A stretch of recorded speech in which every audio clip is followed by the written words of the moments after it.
Hello बच्चों, let's see the question. The question is exflagellation of the sperm during fertilization of egg occurs due to। तो यहाँ पे पूछा जा रहा है कि फर्टिलाइजेशन जब होता है एग का तो स्पर्म का एक्सफ्लैजुलेशन होता है, तो उसका कारण क्या है।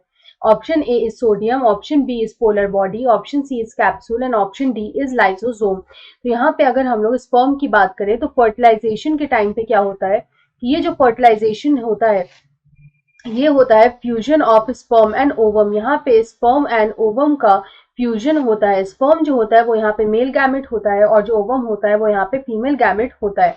तो जो स्पर्म होता है वो एंटर करता है through head in the ovum. Ovum में ये एंटर करता है थ्रू हेड, और ओवम जो होता है उसमें स्पर्म एंटर करता है at the animal pole. It is called the animal pole, जहाँ पे जो स्पर्म है वो एंटर करता है। तो यहाँ पे अगर हम फर्टिलाइजेशन देखें तो फर्टिलाइजेशन होता है इन द एम्प्यूला रीजन।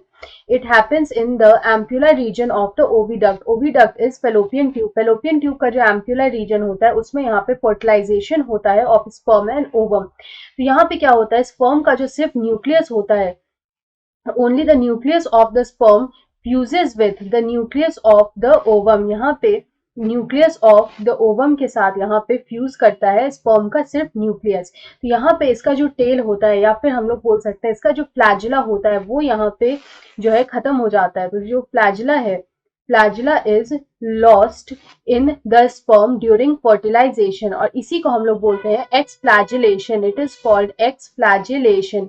और ये जो एक्सफ्लैजिलेशन है ये होता है due to lysosome. It occurs due to lysosome. तो यहाँ पे इस क्वेश्चन का जो करेक्ट आंसर होगा वो होगा option D, lysosome. I hope you understand this question well. Best of luck.